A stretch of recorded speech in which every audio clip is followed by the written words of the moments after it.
Hey, this is Thomas McCullagh reporting live from the White House with the Next News Network.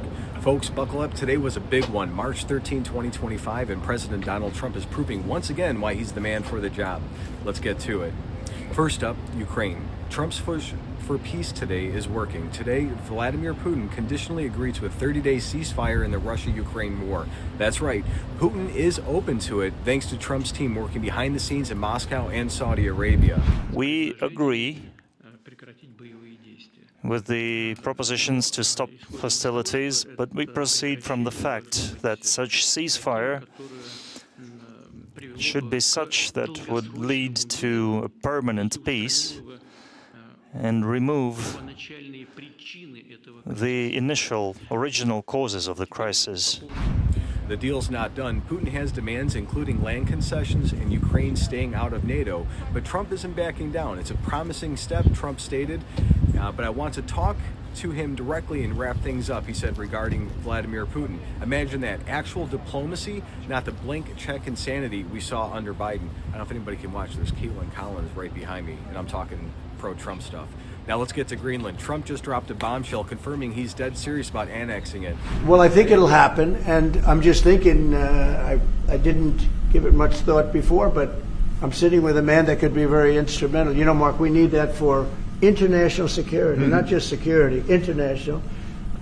We have a lot of our favorite players, cruising around the coast, and we have to be careful. And we'll be talking to you.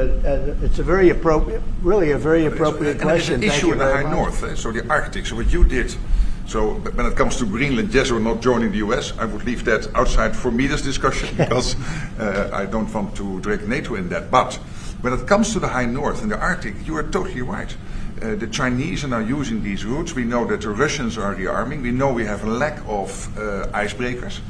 So the fact that the outside Russia, there are 7 Arctic countries working together on this under US leadership is very important to make sure that that region, that part of the world stays safe. And we know things are changing there, and we have to be there. He stated, I think it'll happen, he said, grinning. Why? Because Greenland is a strategic gold mine, a natural resources, key military positioning, and Trump's not about to let China or Russia get a foothold there. Denmark's throwing a fit, but Trump isn't concerned. They're far away, he shrugged. Cue the media meltdown. The same people who laughed when he floated this idea in 2019 are now scrambling, realizing he's actually making moves. Meanwhile, Trump met with NATO Secretary General Mark Rutte today at the White House. And let's be real, the media is trying to spin it like NATO's running the show. But the truth? Trump's got Rutte exactly where he wants him. We're going to be discussing a lot of things. Obviously, we'll be discussing what's happening with respect to Ukraine and Russia.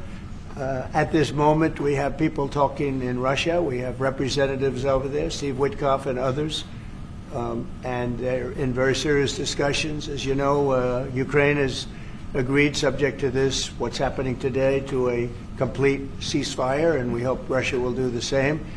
Thousands of people are being killed, young people, usually, mostly young people. We were just talking about it. Thousands of young people are being killed a week, and we want to see that stop. And they're not Americans, and they're not from the Netherlands for the most part. No. They're from Russia, and they're from Ukraine, but they're people. And I think everybody feels the same way. We want it to stop. It's also a tremendous cost to the United States and to other countries. And it's something that would have never happened if I were president, and it makes me very angry to see that it did happen. But it happened, and we have to stop it. And Mark has done some really good work over the last week. We've been working together, and he's done some really good work, so I'm very happy about that.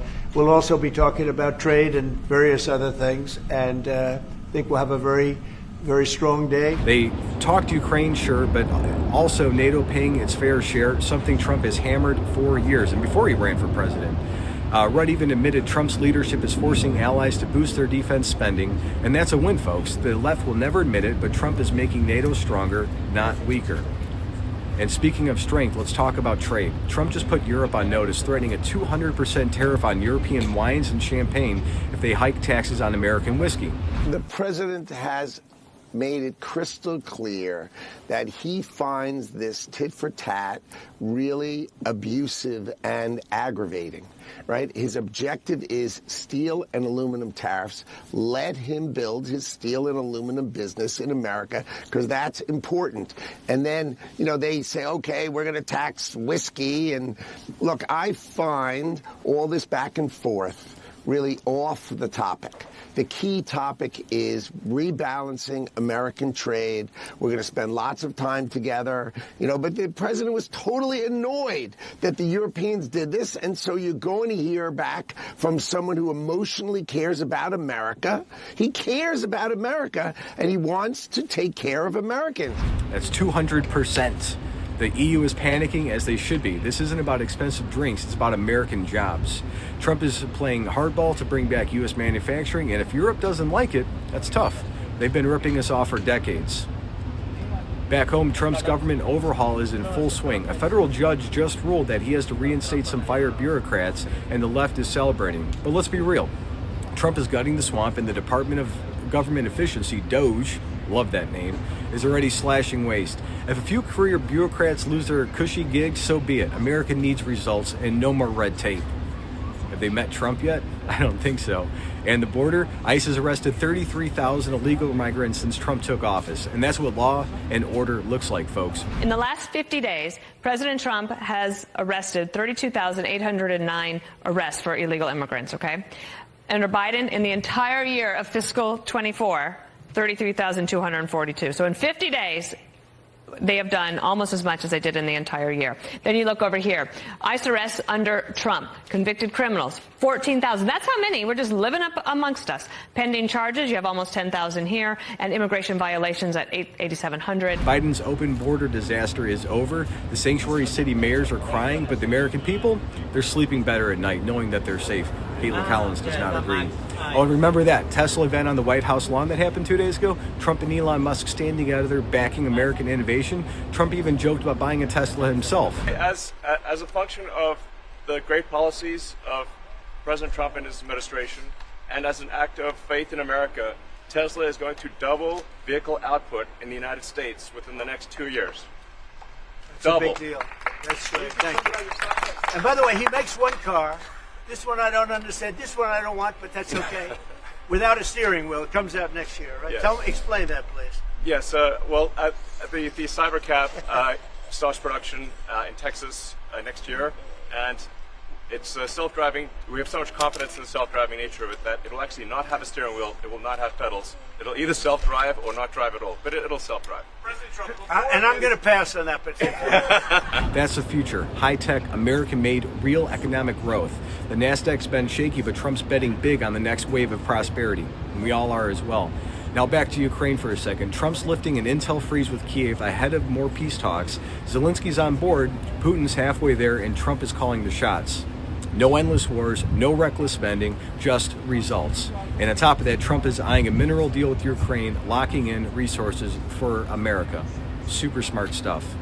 Meanwhile, the media is out in full force pushing fake panic. A new poll claims 72% of Americans hate the economy.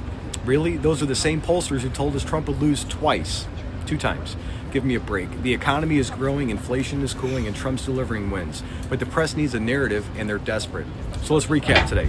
For Ukraine ceasefire, check. Trump is leading Greenland, he's thinking ahead. NATO paying their fair share, done. Trade, America first, the border locked down, the swamp, it's getting drained. Folks, Trump isn't just back, he's unstoppable. The elites can cry all they want, but this is exactly what we voted for. A leader who fights for us, not the globalists. She doesn't agree. That's it for now. If this fired you up, and it should, share this everywhere, subscribe to the Next News Network, and stay tuned. America's watching and Trump is winning. God bless you. Again, this is Tom McCullagh reporting from the White House.